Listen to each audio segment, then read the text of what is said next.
Hey everybody, Steve, 1,000 Year Home. So if you're building off grid, nothing will cost you more money than windows and doors. Drywall is cheap compared to that. So let's take a look at what I'm doing as an off-gridder here. Rotate. All right, so I went to an old Habitat for Humanity warehouse, not the stores, the warehouse. They had a warehouse full of old doors. They had them between $25 and $5. I bought them by the pallet. So if you take a look, there's some exterior doors in here underneath all that. So these are looking a little dated. I'll admit that. Those are looking a little dated. 1970s called, wants them back. I'll probably use one on each side of my sawmill so I have light in that side. So there we go. But then I have, look at this brown, white mess of an exterior door. But I'm telling you that that's steel out jacketed, fire rated door, and so is the one underneath it. So, and one of these has a pet door, and I want to use it on my house. So I don't have any pets right now. All I've got is livestock, but I've like rabbits, and I've had a pet rabbit, and he's not the warmest, most affectionate. He's a meat bunny that I just used as a pet. But oh my gosh, some of them are super cool. So they can live 18 years. Anyway, I want the pet door on the house. Also cat, if I put a cat in here. I like my lizards and birds, so I'm not likely to add a cat. And I don't know about a dog anymore. So, but let's take a look. Door adventure. So right there, you see between 5 and 25. I bought them by the pallets. I got 2 pallets like that. I did sort them a little bit and make sure I got the good ones. I also took the ones that had hardware on them already, if they had the hinges and whatnot, just to save myself a little bit of money.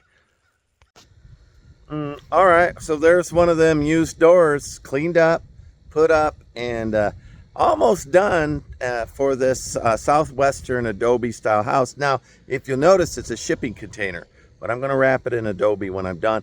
Thus, the Santa Fe Mission turquoise. It's a traditional color for Pueblo doors, so turquoise. I put it on. I didn't know if I'd like it, but it's better than that dirt and brown. Let's take a look here. All right, this one had the pet door. So I'm going to go ahead and I'm going to, well, I may not have to do anything other than clean it. I like it. Stark white. I had some hardware in there, old style hardware with the pins on it. Looky there, ball and pin. That's traditional. Again, this will all be stuccoed, adobe, probably maybe that color even, like a little salmon gray, the stucco. Now this hinge, I don't have the keys for these, right? So I'm going to order matching keys for the front and side. So that doesn't look too bad, y'all, right? I got it in, and I'll put a link to all of the door and window work that I've done on the video. So you could see that I've got a lot more doors left. So I've got another shipping container build, and then I'm going to link them together. And I've got some cool stuff for that too. So we'll take a look at that. All right, here's my second door. Now that was just as dirty and bad. I finished it up. Leah cleaned the window panes for me. So we're gonna go ahead and take a real quick look. I'm not planning to spend a lot of time on this video. It's not a how-to. It's just a interesting way to save money. So again, the turquoise on that. The one was brown on one side, and then they were white on 3 sides. So I've got them turquoise front and back, which I really like. I'm enjoying that quite a bit. So on those doors is all the hardware that was on them. Something like that, I put that lock on myself. This is an old lock I found at a thrift store, and what I want to do now that I've got this thing painted, I'm going to put this foot lock down on this side to keep people from ripping the door open. I bought matching locks. I've got 2 doorknobs in black to put in there and on the front, so they'll all be keyed the same. I'll test the keys before I put them up and make sure I can use any key to open any lock. And I'll probably put a safety latch at the top and a key there. I probably will not put the deadbolt. I'm not going to mess with that. But it came with these dimples in there for whatever. And what I'm going to do is I'm going to put a matching piece of hardware opposite to that. And then on that hardware, I'm going to use these bottle openers. So it'll have the black hardware, a bottle opener, I think. and it'll be like that on both sides. It's handy. So that's what I think I'm going to do there. Any of this, 1970s gold, maybe I'll send it to the White House and they can use it in the new Trump ballroom. It's tacky.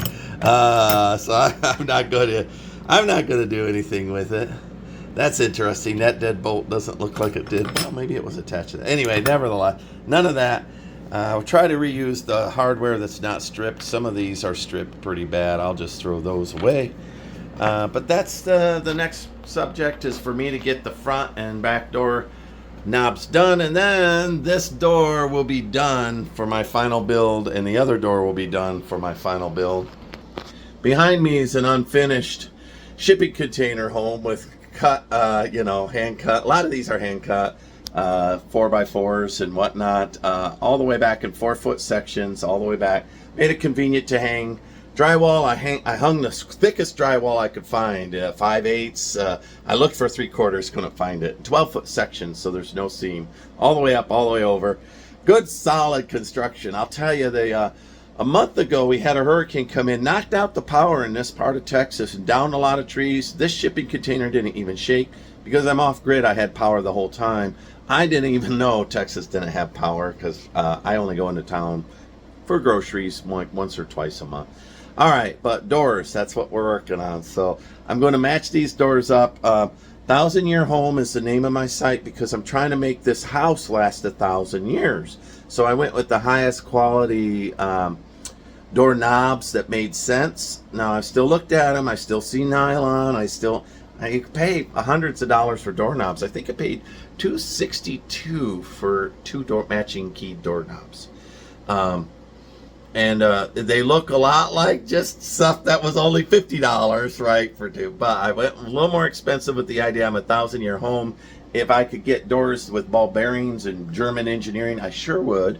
The other thing I didn't check on these doors rotate. Hardware that it came on the door is not offensible to me. I guess I'm not going to change it. But I could unscrew those at a later date and put in black knobs just like the other one. That would be a little more matching.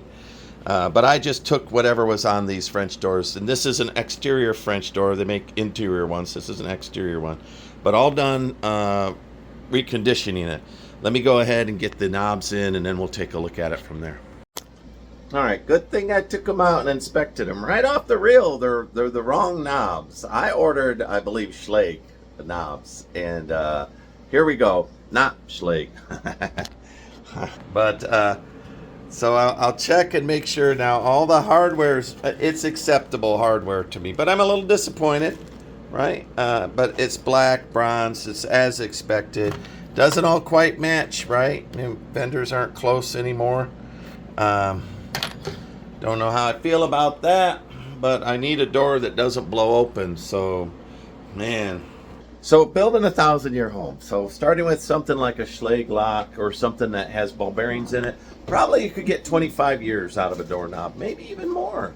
On a good high quality one. I'll just get my money, but I won't return these. I'll just exchange them for the money difference. And just put them in, because I got to get doors that close. But well, inspect them. There you go, right there. I didn't get what I paid for, and I paid $262 or something for two matching Schlage locks, and I got generics, nice generics. I'm going to accept them. I'm going to look them up and make Amazon pay me the difference, right? I'm way off grid, so send it back, boxing it up and sending it back, but disappointing. So, I'm going to expect, 5 or 10 years out of those. So how is this a 1,000-Year Home? Well, I'm designing it like everything can be removed and replaced. Everything. The windows, they're good, high, double pane. I believe they're Anderson. I forget what the sticker was on them. High quality. They come out with 4 screws, and then they come right out. They're standards, dimensions. You can just pull right out and put new doors on. So in 1,000 years, I would expect this French door to wear out, I don't know, a couple, 3, 4 times. The doorknobs to wear out every 10 years, that's 100 times, right? If my math is right. So I'm going to replace the knobs twice, and somebody else will. But that's why if I bought, let's say a Heritage Home, and I bought something with ball bearings in, you know, pay once and keep it forever, plus you have the higher quality product. But now what I need to do next, since I found they weren't the right lot, but they did come in a box that said matching sets, so everything's supposed to match. The door handles and the deadlocks are supposed to match all the keys. So now I'll do that. I'll test the keys for the one knob in the one door and the keys in the other door in the other, you know, and I'll just tie every lock with all the keys and make sure they all look the same. All right, indeed, I checked all of the locks with all of the keys, and both sets of doors are exactly the same. They're keyed the same. I won't show you the keys because online people can duplicate your key and and then they'll get in your house. So don't show your keys whenever you do one of these videos, just because you don't want somebody 3D printing a key based on your on your video. But anyway, everything matches. So now I'll go ahead and just accept this loss, get my money back on for the difference. If they're $60 versus a couple of $100, I would have preferred better. And I'll put this up. The other thing, I've owned a couple of electronic lock doors, and they're okay. They're okay. And they're convenient, but I don't know. Just old-fashioned key. Listen, I'm off-grid. When I lock the house and leave, I lock the house and leave. I don't need fancy stuff on a door. So I'm happy with just regular stuff. All right, let me go ahead and get this set up on there, and we'll go from there. Well, I don't know, y'all, but I put these, I put them together real loose first to make sure that the knobs don't bind. Then I drill the holes and tighten them up as I go. But notice the deadbolt one doesn't have the angle, the beveled angle like the striker does. So that's your everyday door knob, right? And that would be for your deadbolt. Now, I'm not going to deadbolt this one, I don't think, at this time. I don't feel like doing that much work. I'll have the kick latch down on the bottom, but I can always pull shut the large outdoor shipping container doors and lock this thing up like a drum. So if I go for a vacation or something, I could shut the house up, sealed up, right? So let me go ahead, loosely put everything in there. Right away, I run into a little problem. Notice the new door knob, and it is thinner. It's not as thick as I would have liked, but it's square, and the old one that I took out is rounded, right down there in there, rounded. So what I might do is just cut that away a little bit and take the old striker face out and put it behind it as the gap to fill the gap, rather than go cut a piece of wood in there and do a whole lot of work. I don't know yet. We'll find out. But right off the reel, that was struggling. I'm also going to loose fit the knob and see if I find any other problems. Well, all right, loose fit it, you know, test it. You know, it's going to work there once I fill that gap in. And then up there, I've got one that fit. I realize what happened here is that whoever owned this door before, I'll go ahead and close it, see if it'll latch. Whoever closed this door before, they just had a deadbolt on it for whatever reason. There wasn't a knob on it. Now I'm still using it up high. I don't care. I don't got kids. I'm not going to drill another hole. I'm going to use the deadbolt hole for the knob. All right, let me see if I can close this thing. So I don't know if you can really feel what I'm doing here, but I'm dry fitting all of this to make sure it's all going to fit. These are used doors, right? I don't know their past. Now I measured the thickness before I bought this knob, but I got the wrong knob anyway. This will open and close. So I'm satisfied. The striker plate will be a little bit different here. I've got to make a little work there. And then when you put these together, don't just, pick one and just drive it home, because you got to keep aligning them like this, right? To make sure that they all align right and fit right. And that indeed is going to fit okay.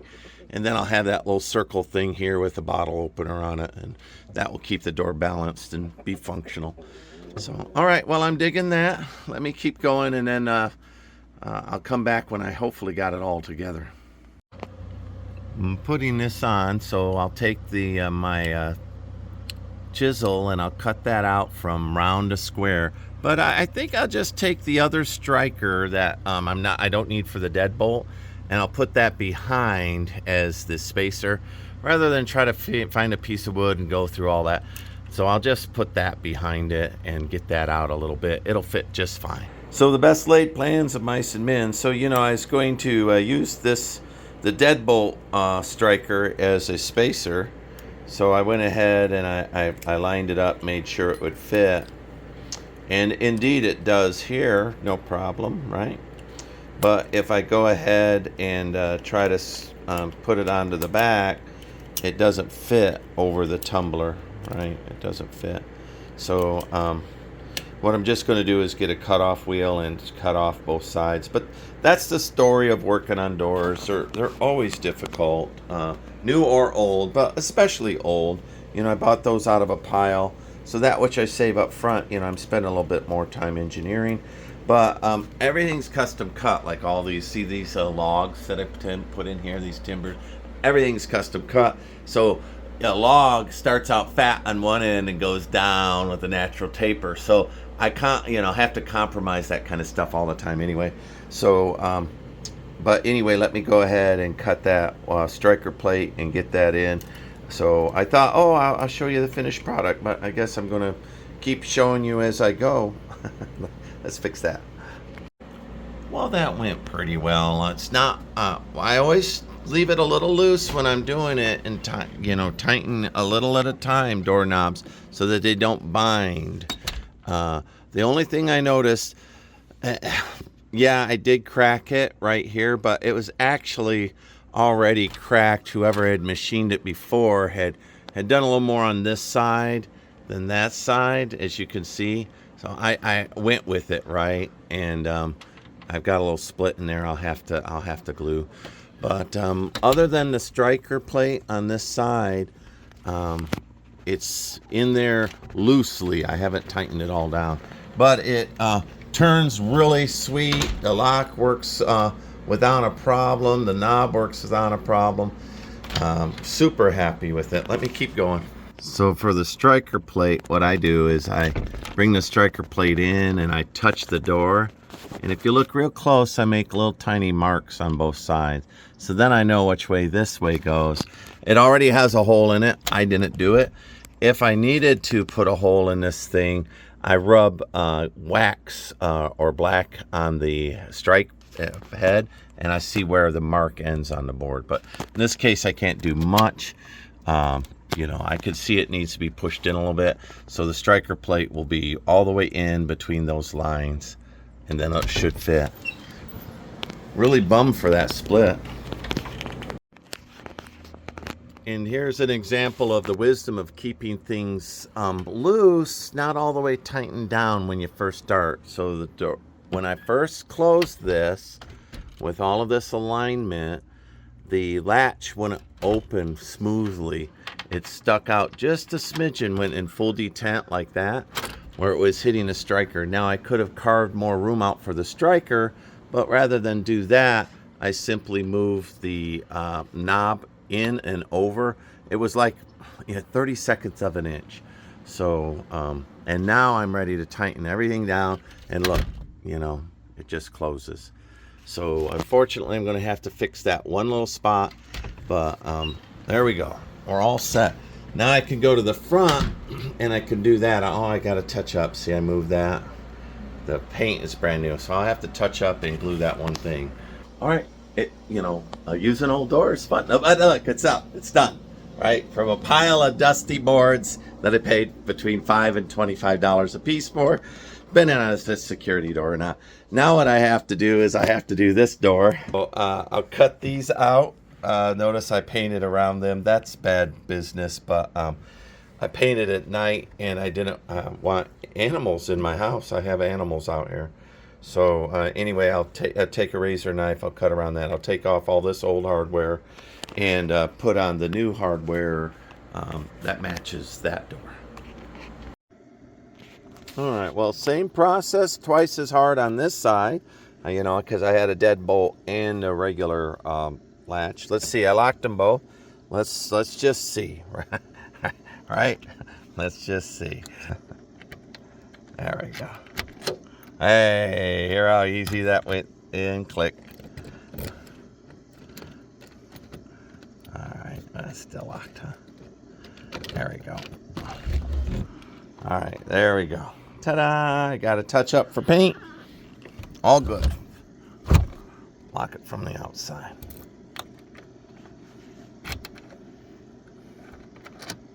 There we go. All right, locked.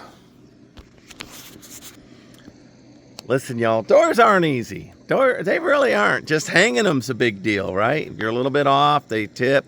My house has a little thermal stretch to it that's settling in. So the doors I'm adjusting on a pretty regular basis. But still got to touch them up. But they're done.